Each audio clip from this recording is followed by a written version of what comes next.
I was told by the doctor to get checked out at the LB-Gen, and I got a referral. We might become parents. Mike would be happy to hear this. That's what I thought. Phuh, seriously? Mike frowned, propping his cheek and sighing. What's wrong? We've been trying for so long. Isn't it great that we might finally have a baby? Pregnant? I don't know about that. Please, just stop talking. You know you're living off me, and now you're planning to have a kid and spend even more. Who do you think is supporting us? It's because I work overtime and on weekends, right? I was dumbstruck by his ungrateful tone. My brief choice about the long-awaited pregnancy felt like it had plunged me into hell. I don't want to come home to a messy house and the sound of a crying child. There's no point in being married to you if you're pregnant. Just get out of the house. Hearing that, I felt foolish for enduring everything until now. I silently went to my room and began packing. I'm Emily. I'm a working housewife with a home-based job. I live with my husband Mike, who's 2 years older than me. While balancing my job, I've also been managing the household chores, trying to alleviate Mike's tiredness. We've been married for 5 years. When you live with someone for a long time, you start to see their less favorable sides. And I've experienced this too. Mike often leaves the house for work, citing his job as the reason. He has a lot of overtime, and it seems like he's working on weekends almost every day. I've been worried about his health not breaking down. Hey, you've been working overtime a lot lately, haven't you? Are you okay? Yeah, but it can't be helped. It's not just me. Everyone's having a tough time. I can't just be the only one not doing overtime, right? That might be true, but I'm worried about your health.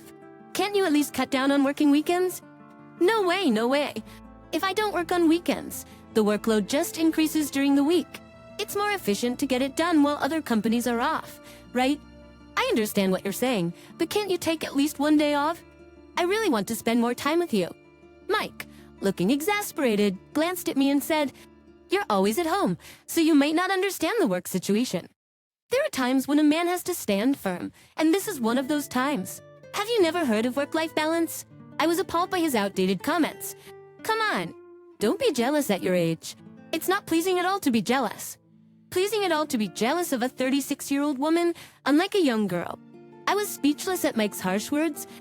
Is this how you speak to a wife who's worried about you? I had to respond. That's no way to speak. What's wrong with being concerned about an overworked husband? Enough already. I'm tired and don't want to listen to a wife snagging. Remember, you're living off my earnings, so don't complain. Mike left the living room in frustration. I cared about Mike, yet why did I have to be spoken to like this? I was at a loss about how to deal with Mike. Pidt exterpanis a castle and a certain weekend day. Mike had the whole day off, but it wasn't to spend time with me. We were going to visit Mike's parents. Mike's parents lived about a 30-minute drive away. Mike had a good relationship with his parents, especially his mother, who was very indulgent with him. Mike also tends to listen to everything his mother says.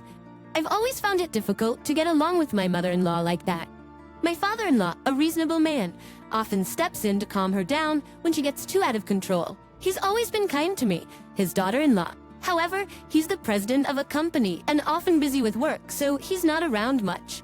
Mike works at the company that his father runs. Mike, welcome home. Come on in. I'm home. Pashmame. His mother addressed only Mike, ignoring me as usual. Mike didn't seem to find anything wrong with the situation. Hello, mother-in-law, it's been a while.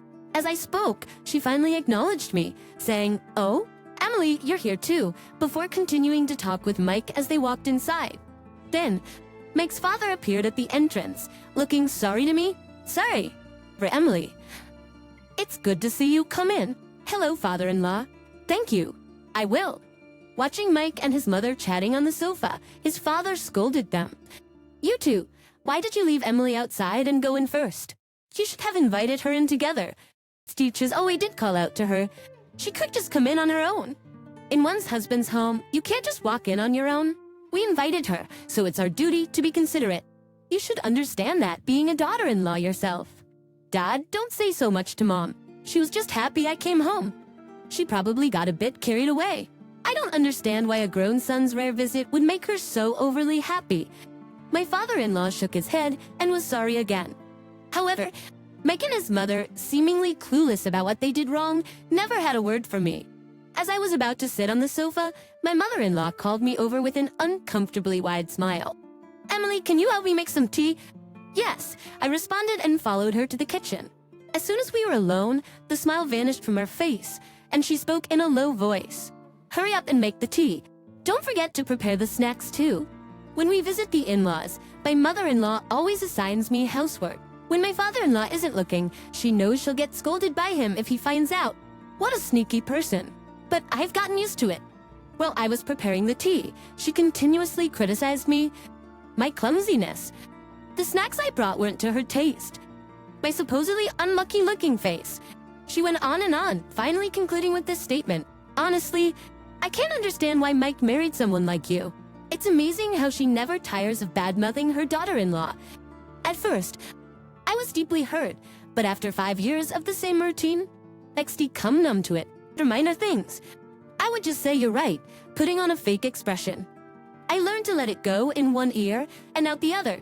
Perhaps finding my lack of reaction uninteresting, she continued her verbal abuse. You've been married for 5 years and still no children. Are you barren or something? Her words made me freeze. It was something I had always been sensitive about. I wanted children since the beginning of our marriage. Her intrusion into such a delicate topic made me struggle to contain my anger. Witnessing my different reaction, she seemed to decide to press on this issue. Mike is our only son. Isn't it the duty of a wife to bear an heir? Don't you understand that? Well, I do want children, but children are a blessing. I want to hear excuses. You're failing in your duties as a wife. You should just get divorced. Just as I was about to retort to such insensitivity, my father-in-law entered the kitchen. It's taking quite a while. What's happening here? Oh, Dad. Nothing. I'm just bringing the tea now.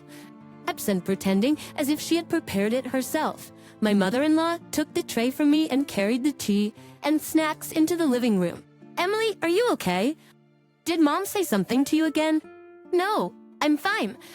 It seemed like my father-in-law hadn't heard our earlier conversation.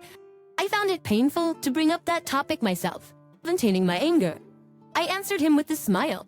As if nothing had happened, my mother-in-law was chatting amiably with Mike. The tea I drank while looking at her face tasted bland. I wanted to leave this place as soon as possible. That thought constantly crossed my mind.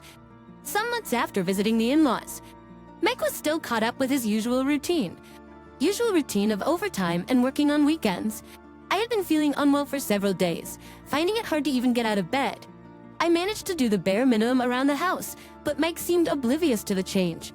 His insensitivity was a relief at that moment. The ongoing health issues made me think I should visit the doctor. At the local clinic, the doctor gave me unexpected news. That night, as I was warming up dinner for Mike, who returned home late, I spoke to him. Hey, there's something I need to tell you. What is it? Does it have to be today? I'm tired from work. If on his days off, he wouldn't be home. I almost said that, but stopped myself just in time. Ignoring Mike's question, I continued. I've been feeling unwell for a few days, so I went to the clinic today.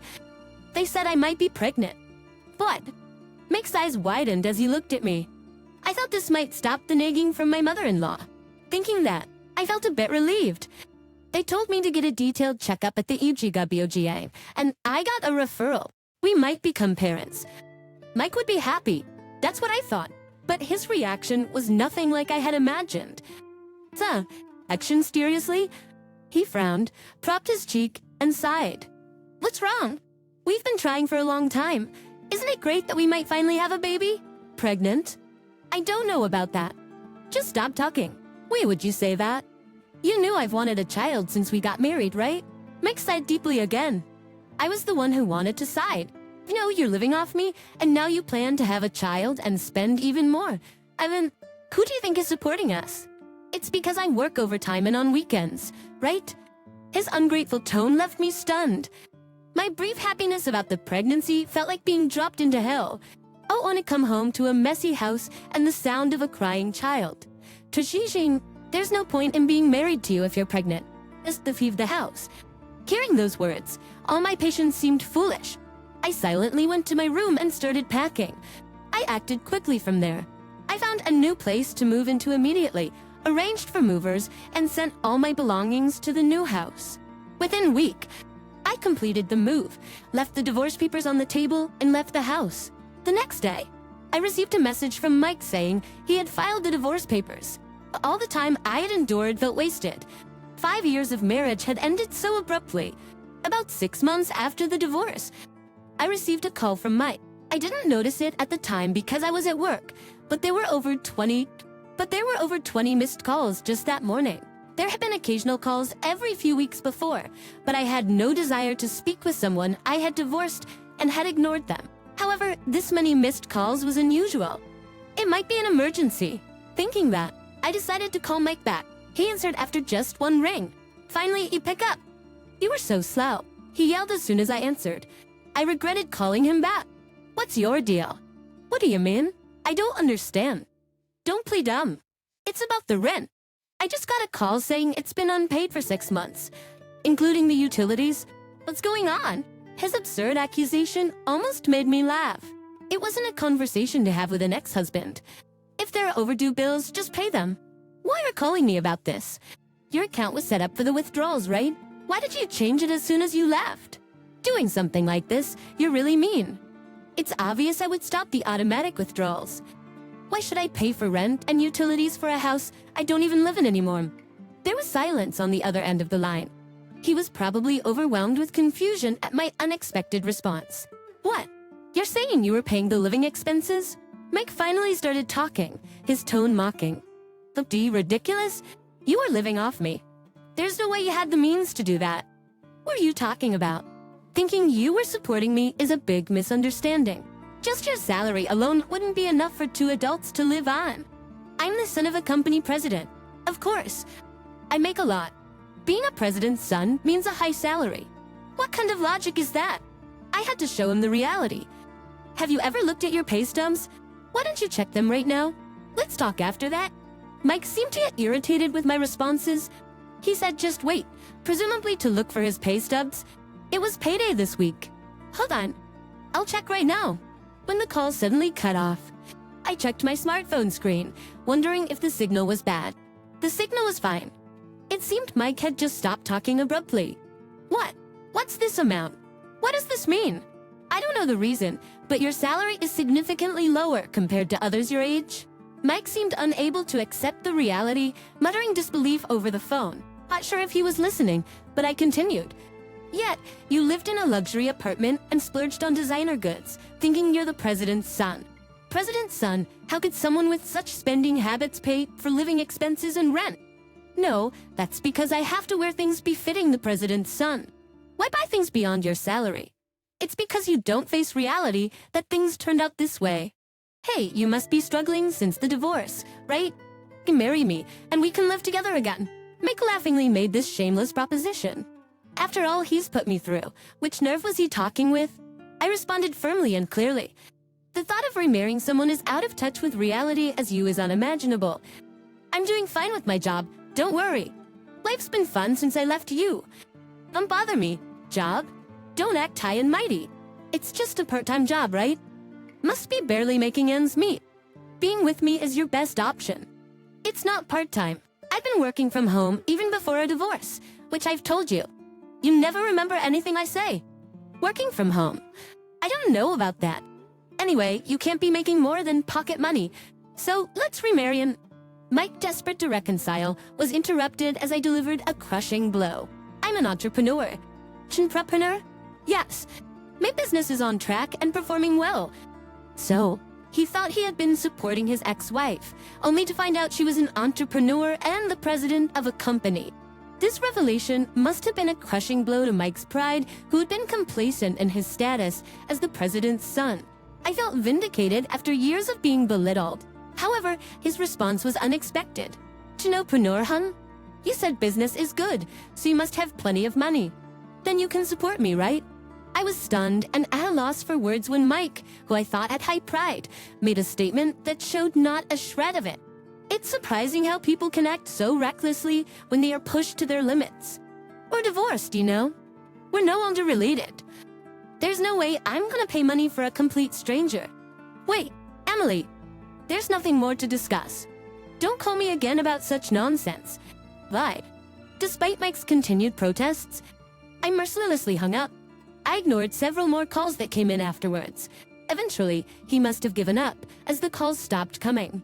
I looked at my quiet smartphone and finally felt relieved. How long had it been since I talked to Mike? In the midst of my busy life, I hadn't kept track. The phone rang again, and without checking the screen, I answered. I decided then to always check who's calling, no matter how busy I am. It was Mike on the line. He was in a bad mood again, raising his voice. There's a rumor going around the office that I'm cheating. You did something out of spite, didn't you? Knock. I'm not so idle as to bother someone I never want to deal with again. It wasn't me. That's impossible. Who else would benefit from spreading such a lie? I'm going to demand a damage claim for this. It was clear he just wanted to squeeze some money out of me. Giving him money would be like throwing it down the drain. I wouldn't comply. I began to speak in a mocking tone. Maybe it's because of that. I guessed you know something about it. It is your fault, isn't it? Of course. I haven't been spreading any rumors, but I did consult your father, who is also your company's president, about your affair. What? You talked to my dad? My guest, sounding panicked. Maybe he thought I didn't know, or perhaps he was just shocked that his father knew. But that's beside the point. Before he told Mike about the pregnancy, I'd grown suspicious of his frequent overtime and weekend work. My father-in-law, being a busy man himself, was often not at home. But I couldn't believe that a reasonable man like my father-in-law would enforce such work practices on his son and other employees.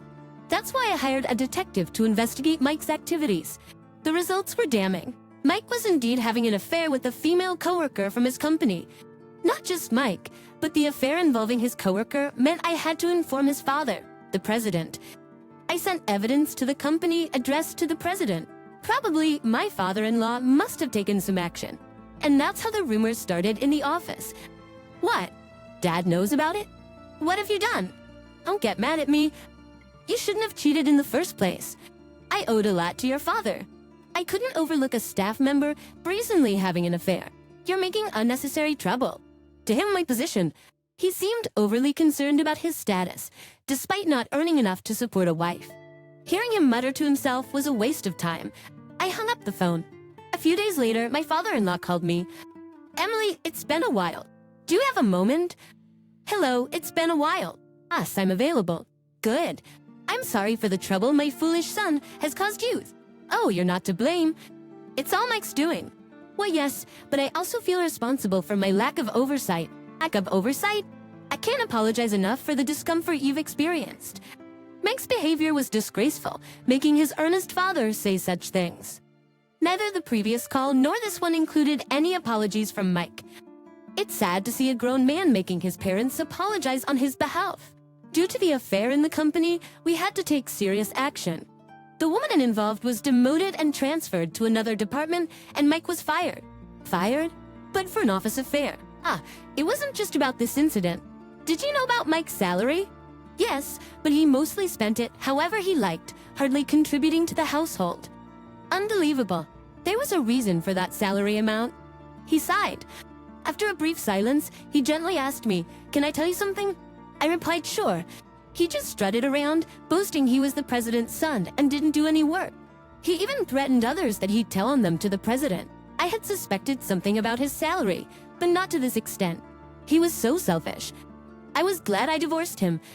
For someone like him, just being my son doesn't justify a high salary. That's why his salary was that low. Even though you're the respected one, he was acting like a fox wearing the skin of a tiger. My father-in-law laughed. Exactly. As a president, I don't regret my decision, but it seems to have shocked Mike. He came back home and has been shut in his room since then. Don't worry about it. Emily, he said, ending the call. I felt sorry for causing trouble to my father-in-law, but satisfied about Mike's comeuppance. After a month since that call, I received a message from my mother-in-law to come to our house. It was a brief command to come to their house. Explained to me, their house was like enemy territory. I didn't want to go, but I had things to say to her.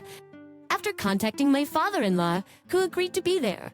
I want to go, but I had things to say to her. I decided to go. Well, you came, said my mother-in-law emotionlessly as she opened the door.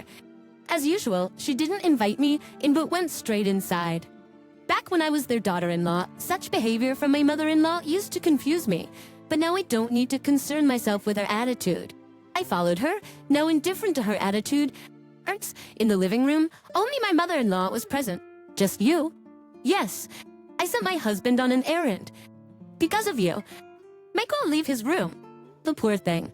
She said, not offering me a seat, and sat on the sofa, glancing at me. She must know that if my father-in-law were there, he would scold her for being rude to me. She must have sent her husband away on purpose. Such a cunning person. I sat on a dining chair, keeping my distance. What's the reason you called me here? I asked, getting straight to the point, and my mother-in-law frowned. She seemed displeased that I was controlling the pace of the conversation. It's simple. Emily, remarry Mike. I was taken aback, expecting verbal abuse, but not this. Considering she disliked me, why would she want her son to remarry someone she loved? No, I will never reconcile with Mike. And frankly, I don't think it's your place to discuss this, but Mike has been so affected by what you did that he can't even leave his room, let alone go outside. You should take responsibility for that. Whether Mike twisted the truth or my mother-in-law misunderstood, it didn't matter, but the truth was entirely different. Mike betrayed me first. He threw me out when I thought I might be pregnant and then had an affair with a coworker. I can never forgive that. She reacted strongly to a particular part of my statement. Her expression seemed to say, that's it. You're pregnant, right? You plan to make a child live without a father. It's better for a child to have both parents. No, it's not necessary. I firmly replied. My refusal made her face turn red with anger, and she slammed her hand on the table. What's with you? Talking back and being insolent. A daughter-in-law should just listen to her mother-in-law. Perhaps it was a shrill voice. With a piercing voice that was almost painful to the ears, my mother-in-law shouted, I have no desire to be with such a person. Besides, I'm not pregnant. What? When she heard I wasn't pregnant, her expression became a mix of confusion and sadness. What do you mean? Didn't the hospital say you were pregnant? That's what Mike told me. I only received a referral from my general practitioner to get a detailed check at an OB/GYN. It turned out to be just a health issue, not pregnancy, but my mother-in-law looked utterly devastated. She must have hoped to use the child to force a reconciliation with Mike. It was a naive plan. I wouldn't want to raise a child with someone who couldn't be happy about me being pregnant. So there's no need to worry about a child's father. I will never remarry Mike. You don't care about Mike anymore. Don't you feel sorry for him? I feel nothing. He's a stranger to me now. Suddenly, she lunged at me. I thought she was going to hit me. Just at that moment, what are you doing? My father-in-law is returning from shopping. I stepped in between my mother-in-law and me. She's terrible. She won't even help Mike. She's only thinking about herself. It's a jerk, miss. How many times do I have to say it? Mike was the one who is disrespectful first. You always lose sight of everything else when it comes to Mike and act impulsively. Enough is enough. My mother-in-law broke down crying. Her blind maternal love had created a codependent relationship between her and Mike. It's about even after he left home and had his own family, they couldn't let go of their distorted affection for each other. They both seemed pitiful to me. I'm here today to tell you that I will be filing for spousal support. My mother-in-law, who had been shouting at me, was now choking on her tears, making her words unintelligible. It was certainly verbal abuse directed at me. Yes, that's right. Of course you should do that. I'll cover Mike's part and pay it in full. Then I'll make sure he repays me. Don't worry, I won't let his mother get close to him. In the end, my father-in-law was the only one on my side. My mother-in-law continued to wail incoherently. When my father-in-law shouted that he would divorce her if she continued to spoil Mike and told her to change her attitude, she hung her head. Despite all the commotion, Mike never showed his face. Already, I filed for spousal support through a lawyer against Mike. Both were paid in full. According to my father-in-law, Mike has started working part-time and is repaying him monthly. He knows if he's late even once. I'll transfer the debt, so he's been on time so far. My father-in-law said with a laugh. My mother-in-law tried to work and give the money to Mike, but he threatened divorce, and she backed down. Both Mike and his mother need to change their ways. As for my father-in-law, his struggles are immeasurable, but I hope they can instill some sense into them. As for me, work is going well, and I'm busy as ever. My father-in-law, who's a company president and also senior, has become a strong advisor for my work, which is very reassuring. For now, I plan to enjoy my carefree single life.